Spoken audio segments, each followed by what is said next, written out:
დღეს ძალიან საინტერესო სიუჟეტი გვაქვს საპასუხისმგებლო პროცესი გაქვს წინ მინდა გითხრა. გურიაზეც მითხარი რაღაც გამახარი. გურია სამეგრელო აჭარის საზღვარზე არის ძალიან კარგი სანადირო ადგილი. ცოტა გემოები შეუცვალე. ძალიან უცხო შემოთავაზება არის შენი მხრიდან. შვენიერი გამოვა. ძალიან სირბილეს და კარგ გემოს აძლევს, გაგიკვირდებათ და ხუთიანი პირად საქმეში შეგანდა. მადლობა ძალიან დიდი. კი, ეს ნამდვილად არ არის მითი, მაგრამ პირველი გუკმა. კაია. საინტერესო რაღაცა გამოგვდის მოდაში. ვიყურეთ, ხალხო არ არის ჩვენთან სუდი. მოგესალმებით, დღეს ძალიან საინტერესო სიუჟეტი და ძალიან საინტერესო სტუმარი ყავს. არსებობს ასეთი არხი, YouTube არხი ნადირობა. გოგა არის ჩემი სტუმარი და დიდი პატივია. ასევე გოგას ყავს მეგობარი, პარტნიორი YouTube-ზე მარლენი, რომელთან სამწუხაროდ დაკავებული არის. ხო. მე იქნებოდესმე მეგეწვიოთ და ორივეს გაგიცნობთ და ძალიან საინტერესო არხია. დარწმუნებული ვარ ჩვენ გამომწერებს ძალიან ბევრს ნანახით გაქვს, მაგრამ ვისაც არ გაქვთ, გამოიწერეთ. აქ ამონათდება მათი არხი და ძალიან საინტერესოა და ყველა მე მგონი ქართველთა კაცს უყვარს ნადირო თუ ვერ ნადირობს ყურება მაინც უყვარს რა ძალიან ბევრი არის ესეთი და არა მარტო კაცს ჩვენ და სასიხარულოდ გაგიკვირდება და ქალბატონებიც ძალიან ხშირად გვიყურებენ და ნადირობით ხო არ ნადირობენ ძალიან ცოტა აი უკვე ჩვენ და სამწუხაროდ იმიტომ რომ ევროპაში ძალიან მაღალი პროცენტი არის მონადირე ქალბატონების ჩვენთან დაბალი მაგრამ მე ვიცნობ დაახლოებით 10 გოგონას რომელიც აქტიურად ნადირობს ზოგი მამასთან, ზოგი მეუღლესთან, ზოგი მეგობრებთან. საინტერესო სტატისტიკა გქონია და იმედია გავამოჯობესეთ. გოგა, სანამ ბევრ კითხვას დაგისვამ, იმიტომ რომ ძალიან მაინტერესებს ნადირობის ამბები. მე არ მინადირია ცხოვრებაში, მაგრამ ჯობს გვიან ვიდრე არასდროს. დღეს მოვამზადებ აფხაზურას, ცოტა გაპრანჭულ გამოპრანჭულს, ასე ვთქვათ, ცოტა გემოები შეუცვალე.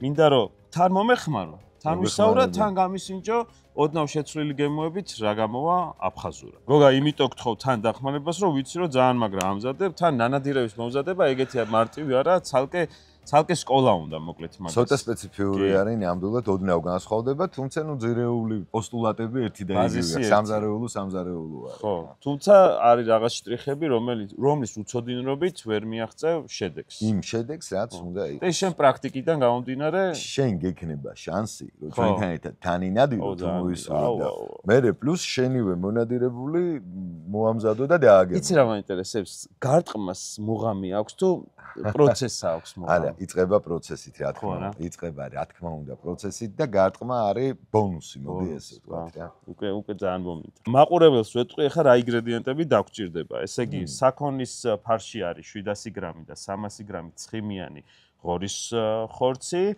ნიორი, ხახვი, მწვანე წიწაკა, მარილი, პილპილი, დაღერღილი წიწაკა, ქონდარს გაუკეთებ აუცილებლად და კოწახურის ჩირი, რა თქმა უნდა და ასევე ჩვენი მეგობარი არის მევგალის იოგურტი, ბერძნული ბრენდი არის, რომელიც 100%-იანი სუფთარძითაა დამზადებული და აი გაწურული მაწვნის მაგარი ეფექტი აქვს. და გემოზეც და მაგის соуს გავაკეთებ პიტნის ფოთლებთან ერთად. მე ძალიან მიყვარს ძის ნაწარმი. კარგი სინჯავ და ძალიან მოგძალებულ ასშტაც მოგახსენებ ამასთან დაკავშირებით.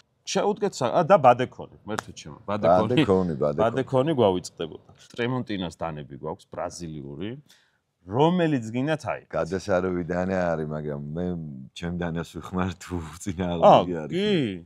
რა კაია. თანადირო და არის, კომფორტული იყო. იმდენად მიჩვეული ვარ ამ დანის ხმარას, რომ მიჩვენია. ოჰო. თუ გინდა, შემიძლია დაგითმოთ, სადე იქნებ და მოგეწონოს. თუ შეიძლება გავტესტო. მაშინ გავცვალოთ ცოტა. გავცვალოთ სულ ერთი რომელიც გაგიხართ. აი ამას ავიღებ ხმის ნებართვით. რაც გაგიხართ, ხახვის დასაჭრელია და ხახს როგორ ვჭრით? კუბიკებად. აუ რა კარგა ჭრის. მეც ესე მგონია რომ არ ჭრის სულად. მიხარია რომ მოგეწონე. ცა, მე ჩემი თავიდან გამომდინარე კითხვებს დავსვამ რომ მოგძან. ვინც დამწყებიან, ეხა უნდა გახდეს ჭყალებში მონადირე. კი ბატონო. აი რა უნდა გააკეთოს პირველ რიგში? ჩვენი არხი პრინციპში დიდწილად ორიენტირებული არის ახალგაზრდა მონადირის ხელშეწყობაზე, ასე ვთქვათ რა. პირველი რაც არის საჭირო, უნდა ჩააბაროს გამოცდა ადამიანმა, რომ უფლება აიღოს იარაღის შეძენის ტარების. ანუ იარაღის გარეშე, თოფის გარეშე ვერ ინადირებ მარტივი თემა არის. ამის შემდგომ ყველაზე კარგი იქნება, რომ მოინახოს მენტორი, ადამიანი მისი სამეგობროდან, მისი თანატოლი, რომელსაც უკვე გამოცდილება აქვს ნადირობის, ან უფროსი მონადირე, ვინც აუხსნის უკვე პრაქტიკაში რა, როგორ და რანაირად. ყველაფერი მოდის პრაქტიკაში, მოდი ესე ვთქვათ. რაც არ უნდა ძლიერი თეორიული ცოდნა გქონდეს, თუ პრაქტიკით არ არის გამყარებული, რა თქმა უნდა, შორს ვერ წახვალ. ნადირობაზე ვიცი ის რომ იწყება აგვისტოს ბოლოსკენ, ხო? როგორც წესი, მონადირეების დიდი ნაწილი მორატორიუმსაც ვაცხადებთ ხოლმე და ვცდილობთ რომ მარიამობის შემდეგ ვინადიროთ რა, იმიტომ რომ რამე დატვირთვა აქვს მაგას. იცი როგორი თემა არის, ხე, მაინც მარხვა არის და მარხვაში ბევრიერიდება სისხლის დაღვრას, ესე ვთქვათ რა და ისედაც მწყერი პირველი სანადირო ობიექტი რაც არის, ის წვრილად დავჭრა, ხო, სავარაუდოდ. პირველი სანადირო ობიექტი რაც არის, უფრო მოზრდილი არის და უფრო გემრიელი მისართმევი არის, როდესაც ცხიმი აქვს და მასა უფრო მეტი აქვს. მე როგორც ვიცი, მარტო საქართველოში არ ნადირობთ. რაც ცალკე გამოცდილება და მუღამით სხვა აქვს ალბათ, ხო? კი ბატონო, მუღამით სხვა აქვს, სხვადასხვა სტილის ნადირობებს ვსწავლობთ ჩვენც ძალიან ხშირად და ეგეც ისწავლება, ხო? კი, იცით რა შეა საქმე, საქართველოს კანონმდებლობით რაც არ არის მაგალითად დაშვებული ნადირობების მეთოდები ევროპის ქვეყნებში დაშვებული არის. აი, მაგალითად რა არაა დაშვებული? აი, მაგალითად, ნახეთ როგორი თემა არის, ჩვენთან საერთოდ არ არის ჩლიქოსანზე, მაგალითად დაშვებული თუ კონკრეტულ გამონაკლის შემთხვევებში მეურნეობა არ გაქვს და სახელმწიფო ლიცენზიას არ გაძლევს. ანუ პრინციპში შველზე ნადირობა, ტაღზე ნადირობა არ შეიძლება. ამ ქვეყნებში დაშვებული არის და თან რამოდენიმე მეთოდით. ჩვენთან როგორც წესი კეთდება სარეკი და მე რომ მკითხო ყველაზე აზარტული და კარგი არის ეს. მაგრამ ასევე არსებობს სტალკერებს ეძახიან, როდესაც მიპარვით მიდიხარ, ეპარები ცხოველს. ესეც ერთგვარი შეჯიბრია და ძალიან საინტერესო, უნდა მიეპარო, ჩუმად ჩაუსაფრთხო და მოიპოვო და არის ასევე ღამის ნადირობები. ღამის ხედვით, რომელიც საქართველოში სამწუხაროდ აკრძალული არის, შეგვიძლია რომ ღამის ხედვით დაელოდო ქანდარაზე შემომჯდარი, გამოვა საკვებად, ამოიღო მიზანში და ესროლ. ჩაგიყარო ესეც? კი. კეპაო. ცოტას გადავკეპავ, რომ ცოტას გადაკეპავ. მე და გოგამ ნიორი გავუკეთეთ, ხახვი გავუკეთეთ, მწვანე წიწაკა. ამას ცოტა გადავკეპავ, რომ რახან მანქანაში არ ჩამოტარდა ყველაფერი ერთად, ნიორი ცალკე დავკეპეთ და ხახვი და წიწაკა. ხელით კიდე გადავკეპავ, რომ ერთფეროვანი მასა გახდეს და მე უკვე დავამატებთ სუნელებსაც. სუნელები მე პირადად ისე მიყვარს ხოლმე. კარგად ასე ვთქვათ რა. მე რომ მკითხო საერთოდ ხორცს უხდება. ძალიან ზედმეტი ანუ ხორცის გემო უნდა შეიგრძნო და სუნელმა თავისაზე არ უნდა წაიყვანოს როგორც ესეთი. მაგრამ სუნელები თან საქართველოში კარგი სუნელები გვაქვს ძალიან რა. მე მაგალითად გიждები სვანურ მარილზე ჩემი ფავორიტი არის. ყველაფერს რო უხდება. ყველაფერს უხდება. და პლუს რა შვები, იცი, ახლა ჩემმა იციან ბიჭებმა სვანურს რომ მიგზავნიან ჩვენი მეგობრები სვანეთიდან პლუს ვამდიდრებ კიდე ჩემი გემოვნებით რაღაცეებს უმატებ რა. ცოტა მშრალაჯიკას, ცოტა რაღაც სხვადასხვა სუნელებს და ერთიანად კარგი მიქსი გამოდის. აბა როგორ დაგეხმარა? რა, ეხლა მას გადავიტან და ხო, გამომჩა მეთქვა, რომ განსხვავებული ცოტა იცი რითი იქნება, რომ ხორცთან და სადაც ღორის ხორცი ურევია, ცოტა სიტყვა მიყვარს. უფრო ამძაფრებს გემოს და უფრო სასიამოვნოა და ამიტომ ატმის ჩირს გავუკეთებ. ძალიან უცხო შემოთავაზება არის შენი მხრიდან, მაგრამ დარწმუნებული ვარ. აი, ნახოთ რა გამოვა. ყველაზე მეტად რომელი ნანადირევის მომზადება გიყვარს და ქსიამოვნებს, რაც თავად. ძალიან რთული კითხვა არის, მე საერთოდ იმდენად მიყვარს ნანადირევი და მომზადებაც, რომ დიდად ვერ გამოვარჩევ, მაგრამ ვთვლი რომ ალბათ ფრინველებში ყველაზე გემრიელი მაინც მწყერი არის და მე რაღაც კაკაბი ხიბლავს. ბიჭები არიან ტყის ქათამზე გიждდებიან ხოხობზე, იხვზე, ყველაფერი მსიამოვნებს, მაგრამ მაინც კაკაბი და მწყერი არის ჩემი ფავორიტი. და ისე მაგალითად ლოსის ხორცი მიყვარს ძალიან, იმიტომ რომ აი ფანტასტიკური გემოვნური თვისებებია. ლოსი უფრო ჩრდილოეთისკენ, ხო? რა თქმა უნდა. აუ ერთი შეფი არის რუსი, საკმაოდ ცნობილი არის და Netflix-მა გადაიღო ვიდეო მასზე რა. ეს კადრი არის ლოსს ეფერება. ეფერება და ცოტა ხანში ლოსის ტუჩებისგან მოამზადა საჭმელი. დელიკატესია ყველა, ანუ ნახე როგორი თემა არის, ჩვენ რო ჩავდივართ ხოლმე და მოვიპოვებთ ლოს როგორც ესეთი ვაჭრით სუკებს, რაც მოგვაქვს, ენას და დრუნჩებს, იმიტომ რომ აი ეს ენა და დრუნჩები აი დამიჯერე ხალხო უგემრიელესია. კი, ეგ თემა არის. და როგორ მზადდება, აი როგორ ყველა სამი მეთოდი ვიცი მე პირადად შეიძლება ბელორუსში, ესტონეთში და სადაც ნადირობენ უფრო მეტი არის. პირველი შეგიძლია რომ უბრალოდ მოხარშო და შეასუნელოთ, სივակ ყველაზე მარტივი რაც არის. ჩემი ფავორიტი არის ხავში ჩახრაკული და კიდე აკეთებენ ღვინოში და კონიაკში. საქონელზე ბევრად უფრო გემრიელი არის, იმიტომ რომ ცხიმი როგორც ესეთი სტრუქტურაში აქვს გამჯდარი რაღაცნაირად. ანუ ცალკე ცხიმად კი არ არის როგორც საქონელში ნაკლებადაა. საქონელში ნაკლებად არის. სანამ არ დაგაგემოვნებინებ და იმედი მაქვს რომ მალე მოგეცემა შენობის საშუალება, ცოტა რთული ასახსნელი იქნება. არა, ჩემთვისაც დიდი გამოცდილება იქნება კულინარიაში მსგავსი. სხვა არის, უკვე სხვაგან ხრა არის ნანადირევის მომზადებას ცალკე გამოცდილება და ცოდნა ჭირდება. ხორცი კი შევაზავეთ. ეხა გავშლი ბადეკონს და გადავახვიო და მე საპასუხისმგებლო პროცესი გაქვს წინ მინდა გითხრა. იხვი ახსენე. კი, ვახსენე. უნდა და სამცხე ჯავახეთში რა ხდება მაგ თვალსაზრისით? სამცხე ჯავახეთში, პირველი სადაც საქართველოში შეგვიძლია რომ იხვი მოინადირო არის მაღალი მთა. შესაბამისად სამცხე ჯავახეთი. ეხა იხვი და სამცხე ჯავახეთი მახსენდება აპოხტის ხორცზე. კი ბატონო. და სამწუხაროდ ეხა ბოლოს იხვით აღარავინ აღარ აკეთებს თითქმის რაც ველაპარაკე. იქაურებს და ბატით. ბატით. ნუ ბატს რა არის, იცით ეს მკერდი უფრო დიდი აქვს ვიდრე იხს. და ამიტომ ნუ გემოვნული თვისებებითაც განსხვავდება და თან დიდია წონა უფრო მეტი აქვს, ამიტომ ურჩევნიათ ბატით რა თქმა უნდა. მე ძალიან მიყვარს იხვი და ბატი, ძალიან გემრიელი არის და მთელი დასავლეთ საქართველოს პრინციპში იხვისტები და ბატისტები არიან, როგორც სანადირო კუთხით, ასევე კულინარიული მიმართულებით. გურიაში ფრინველები უფრო გვხვდება სამზარეულოში და ალბათ მაგიტო და ერთ გურიაზეც მითხარი რაღაც გამახარი. გურიაზე რა უნდა გითხრა, გადასარავი რეგიონი არის, ყველა გურულს გენაცვალეთ და გეხუტუნეთ, როგორც გურიაში იტყვიან ხოლმე და დიდი სამეგობრო ყავს, ძალიან ხშირად ჩავდივართ, ხშირად ვნადირობთ. ყველაზე კარგი არის ტყის ქათამი გურიისთვის, რა მე რომ იქეთ ჭაობისკენ ხდება ეგ ამბავი, ხო? ახლა როგორი მომენტი არის, გურია სამეგრელოს საზღვარზე, გურია სამეგრელო აჭარის საზღვარზე არის ძალიან კარგი სანადირო ადგილები. რა, როგორც ტყის ქათამზე, იმიტომ რომ ტყის მასივი იძლევა ამის საშუალებას.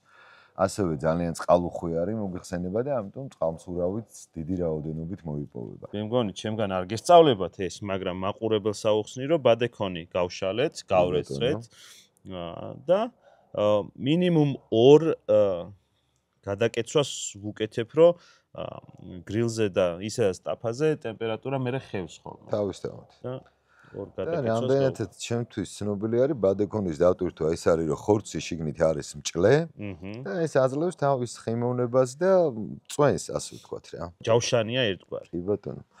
ისე კარგად აკეთებ რომ აი ძალიან გიყურებ და გაკვირდებ. მშვენიერი. ხუთიანი პირად საქმეში შეტანა. მადლობა ძალიან დიდი. ნადირობა რომელ რეგიონშია საქართველოში? ტრადიციული ნადირობა. მოდი ესე ვთქვათ რა, ნადირობა საერთოდ საქართველოსთან ძალიან ჭიდროთ არის გადაჯაჭვული. უბრალოდ სხვადასხვა თემები არის. დასავლეთში და დაბლობში, კოლხეთის დაბლობი, რასაც ქვია, როგორც შენ აღნიშნე, ძირითადად ფრინველი არის, მაღალმთიანში მაინც ძირითადად ცხოველზე ნადირობენ ჩილქოსანზე რა. კლიმატური და გეოგრაფიული პირობებიდან გამომდინარე. ისე ისტორიულად ცნობები როგორც ესეთი მაინც უფრო მაღალი მთიდან გვაქვს რა, იმიტომ რომ ფოლკლორშიც, ლექსებში, სიმღერებში ძალიან ხშირად არის განვრცობილი ნადირობის თემა. იარაღი რა იყო მაშინ? იარაღი დავიწყოთ იქიდან რომ თავიდან მშვილდის არის და შუბი იყო. მერე რაც თოფი შემოვიდა, ყირიმი მაჭახელაში მზადდებოდა აჭარაში თოფები ძალიან მაღალი ხარისხის. უნში ვიყავი და მუზეუმი აქვს და იქ იყო საინტერესო რა მექანიზმით წვავდნენ ალბათ ნანადირევსაც. იმიტომ რომ სამკავიანი სატრიალებელი ის იყო რაღაც მექანიზმი და აი ონში თუ მოხვდები ძალიან კარგი მუზეუმი არის ცალსახად მაგრამ არის კიდე ესეთი რეკლამაში არ ჩაუმართვათ უბრალოდ სასტუმრო არის გესტჰაუსი არის მხატვრის სახლი ნამყოფი არის სანდაც თემური და ელენი არიან და მუზეუმი აქვს სახში პრაქტიკულად ამ კაც გაკეთებული იმიტომ რომ თვითონ და მისი შვილი დადიან ხშირად მთებში და ისეთი ეგზემპლარები აქვთ რაც ონის მუზეუმში არ ძლევს სხვადასხვა მეც რამოდენიმე წლის წინ ნამყოფი ვარ და აი მეორე რეჰანი ორიგინალ ნამყოფი იყო და ეგ გადაცემაც დაილინკება რომ გადახვიდეთ და ნახოთ რაზეა საუბარი. თქვენ როგორც მითხარით ჩამოგაქვთ ნანადირები სხვადასხვა ქვეყნიდან. ყოველთვის. და რა პროცესი მიდის მან? ალბათ უნდა გაიყინოს, წამოიღებს. ნახეთ როგორი ვარიანტი არის. პირველ რიგში უნდა შემოწმდეს, გააჩნია რა არის, როგორც წესი ტახს დათვს ყოველთვის სჭირდება, დათვი, ტახი, მაჩვი, ეს არის სამი ობიექტი სანადირო, რომელიც არ შეიძლება რომ ადამიანმა მიირთვას შემოწმების გარეშე. რა პრობლემები შეიძლება იყოს? ბაქტერიები, ლეიშმანიოზი, რაღაც ცუდი ბაქტერიები, რომელმაც შეიძლება მოგწამლოს, რომელმაც შეიძლება არ მოგწამლოს, მაგრამ რაღაც ორგანიზმში ცვლილებები გამოიწვიოს, რომელიც წლების შემდეგ იჩენს თავს. ნამდვილად არასასურველი თემა არის, მინდა გითხრა რა. მას შემდეგ რაც ხორცი შემოწმებული არის, ყინავთ, ვახვევთ ფოლგაში, ასე ვთქვათ, ან ცელოფანში რაღაცა ამდაგვარი და ჩვეულებრივად ბარგში შეგიძლია რომ ჩადო და გადმოიტანო. გაყინულ ხორცს არაფერი არ მოსდის. უბრალოდ რამოდენიმე პარკში უნდა ჩადო რომ გალღობას რო დაიწყებს ტანსაცმელი არ გაგიფუტოს. ტანსაცმელს რო გაურწყივლეთ. მას შემდეგ რაც ჩამოდის, გააჩნია თუ მალევე ვამზადებთ, თუ არა და საყინულეში, რეკომენდირებულია რომ 2 თვეზე მეტი მაინც საყინულეში არ შეინახო. კარგავს გემოვნულ თვისებებს, თორე საშიში არ არის 1 წლის შემდეგაც რომ ჭურჭელს არ აქვს მნიშვნელობა რაში ამზადებ ნანადირებს? როგორც წესი ვამზადებთ ხოლმე ან ტაფაზე, ანუ კაზანის ტიპის ანუ მე მაგას გულისხმობ რომ თუჯი არის სასურველი რა. თუჯი არის სასურველი, კი ბატონო, თუჯი არის სასურველი. თუჯი მომზადებული. სხვათა შორის ჩვენი მეგობარი არის გრილსი, საიდანაც აგერა ამერიკული გრილიც გვაქვს მაგაზე მერე გეტყვი და მათ აქვთ კიდე ლოჯის თუჯის ქვაბები. ხო, პატარა ზომა, დიდი ზომა და სხვადასხვა ლიტრაჟობით ყიდიან შავარაუდი და ძალიან სასიამოვნოდ მოსამზადებელი არის.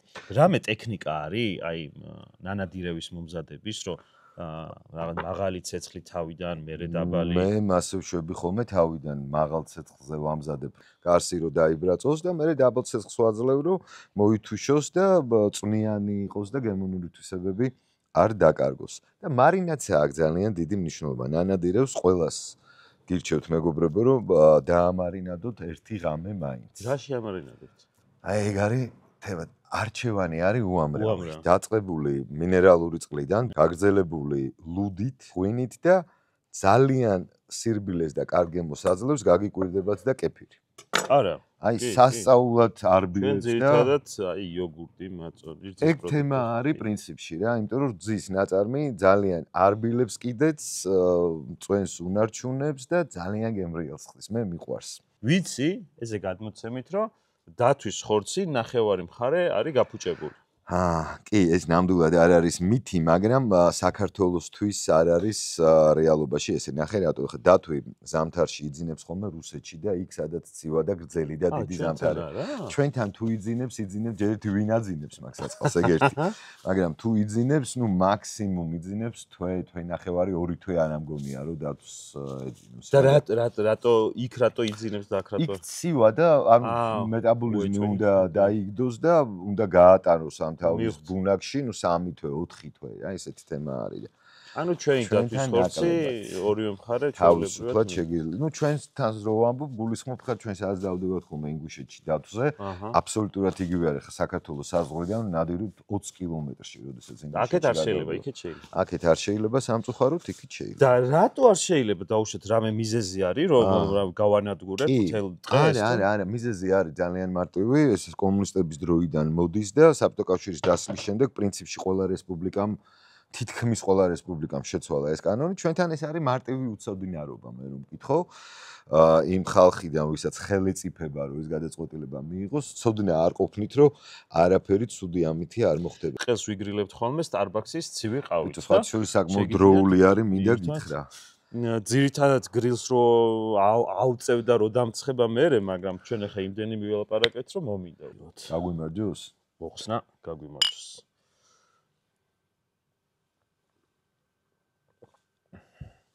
ძალიან გემრიელია და როგორ გული მწყდება რომ Starbucks-ი როგორც ესეთი საქართველოში ძალიან გული მწყდება. ჩვენ ამით ვიკლავთ Starbucks-ის არ ყოფნას საქართველოში. გოგა, მოდი ეხლა Weber-ის გრილს გაგაცნო. ხო, ამერიკული ბრენდია, ძალიან გამოსედაგია, მულტიფუნქციურისა. ან აქ ეხლა გრილის ცაურები გვაქვს, მაგრამ აქ შეგიძლია თუჯის ქვაბი ჩადგა, ქვაც შეგიძლია ჩადგა, პური გამოაცხო.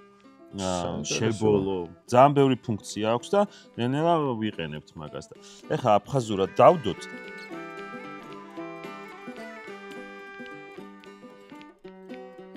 ავთო ეს ყველაფერი კარგი, მაგრამ შენ ხა ისეთი დახასიათება მიეცი ამ გულს, რომ უნებლიე კითხვა გამიჩნდა, რომ სად შეიძლება ადამიანი შეიძინოს დაახლოებით რა ღირს და ეხა ქართველები ისეთი ხალხი ვართ, რომ ეზოში კულინარია გვიყვარს. გრილსი არის ესეთი მაღაზია, ონლაინ მაღაზიაცაა და რამ მაღაზიების ქსელიც აქვს პრინციპში რამოდენიმე. ანუ შეგვიძლია მიხვიდე ნახო არჩიო ან ინტერნეტით. ზომა, წონა, ფერი, ფუნქციები და არა მარტო გრილები, აქსესუარებიც ძალიან ბევრი, ეს დანებიც იქიდან გვაქვს. და ვისაც გრილი არა აქვს, ძირითადად სახლში და შეიძლება ხო სოფელშიც არ ქონდეს და შეგვიძლია ძალიან მარტივად ტაფაზე ცხიმის გამოყენებით ცხიმში შეწვა დაბალ ტემპერატურაზე, რომ მაღალი ტემპერატურა როცა ხვდება, ასე ვთქვათ, იხევა. შიგნით დუღილი, ასე ვთქვათ, უფრო ჩქარა მიდის და წვენს ღრის ასე. დიდხნიანი პროცესი არის, მაგრამ იმდენად გემრიელია, რომ ჯობს რო დაელოდო და კარგად დააგემონო ადამიანს. ხო და სანამ ეგ ვაჟბატონი დავარქვათ აფხაზურას. მზადდება, აი, რო გითხარი იოგურტი მე ვგალის ბერძნული თქო, 100%-იანი და ჯანსაღი, მაგის соуსი გავაკეთოთ, ასე ვთქვათ, მაგრამ მანამდე მინდა რომ შემიფასო. აუცილებლად. აუცილებლად. იმასე ტყემალებით ესე ვიზა.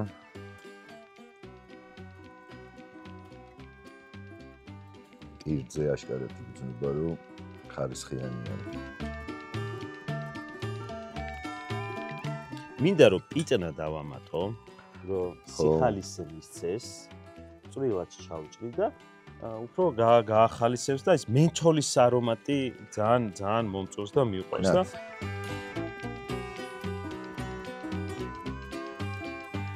აი ხა დამწყები ჩემთვის რა იარაღია საჭირო დაუშვათ. ძალიან ხშირად დასმული კითხვა არის დამწყები მონადირეებიდან და სულ მაგას ვეუბნები რომ უნდა მოირგო.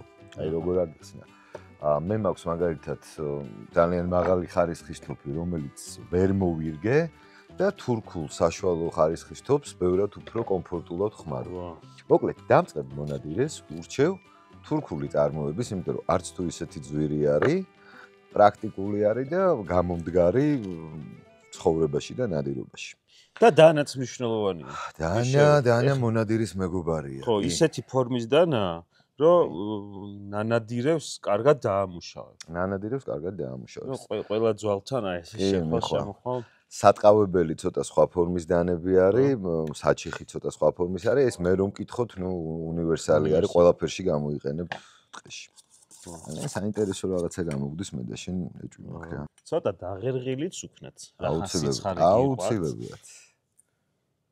უკენით პიტნა, დაღერღილი წიწაკა და ნიორი, ერთი კბილი, 150 გრამიან მევგალის იოგურტს.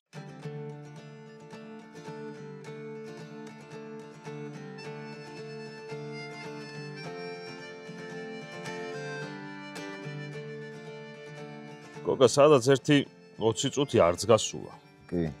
და კი უტრიალეთ ჩვენ და მე მგონი უკვე ნაწილის ამოღება შეიძლება.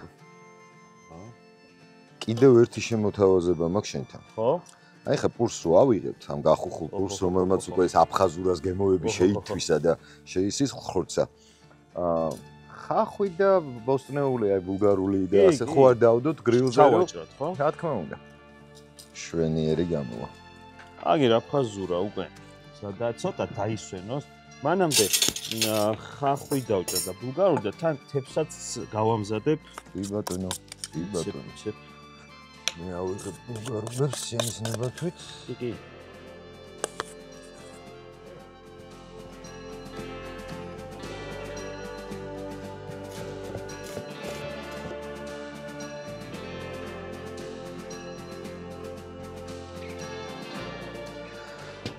რაღაც საფუძვლიანი ეჭვი მაქვს, რომ ძალიან გემრიელ კერძს შევთავაზებთ ჩვენ მაყურებელს. ხო. თავარია მე რომ მოამზადებენ. ხო. მათაც სისიამოვნო პროცესი. დაწუნებული ვარ.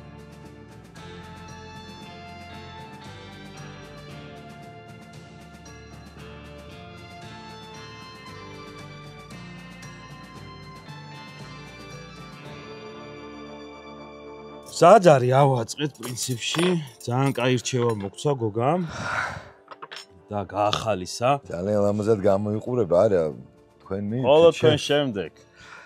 კარგი, მე ჩემთან ეს ვიხმარხო შეიძლება. მეც მინდოდა მეთხოვა მე და გათხოვე აუცილებლად. მეცაც გეტყვი რომ ვაჩუქებ ამდანას თქვენს გადაცემას რომ არა რასამ გამიხსენოთ ხოლმე. ის სულ გვემახსოვრები მაგდანის გარეშეც. პირველი ბუკმა. კაია. მაგარი. ძალიან მაგარი. ვა, ძალიან გამიხარდა. აი, უგემრიელესი არის, რა. ერთი მეც გავსინჯო. წვნიანიც არის, სუნელებიც მაგრად ეთყობა და ეს იოგურტი დაგლიჯა. დააკვდა, ხო? დააკვდა. სიტყვა იგზენი? კი, როგორ არა. გამაგზიანებელია თუ? ჩემთვის აბსოლუტურად არა, პირიქით. ამ სუნელებს უფრო უსვავს ხას, რა. კოწახურის ძალიან მაგარია. ძალიან კაიო, რა. იმ ცხიმს ეს იოგურტიც აგრილებს, ან ძიმე საჭმელი არა. საერთოდ არ არის ძიმე საჭმელი და ძალიან გემრიელი არის. თქვენ იზღად დაგჩენიათ რომ შურის თვალით გვიყუროთ ჩვენ როგორ ჭამთ ესეთ გემრიელ კერძს. იმიტომ რომ ბევრი ასეთი კაი სტუმარი ყავდეს, კაი კერძები ვაკეთოთ და მოგიმზადოთ პრინციპში, თქვენ გიმზადეთ ამ ყველაფერს. უნდა გამოიწეროთ ჩვენი არხი, უნდა გამოიწეროთ ნადირობა. მალე იქაც შევხვდებით ერთმანეთს სავარაუდოდ და ძალიან დიდი მადლობა გოგარა. ძალიან დიდი მადლობა მოწვევისთვის. გვიყურეთ ხალხო, არ არის ჩვენთან სუდი.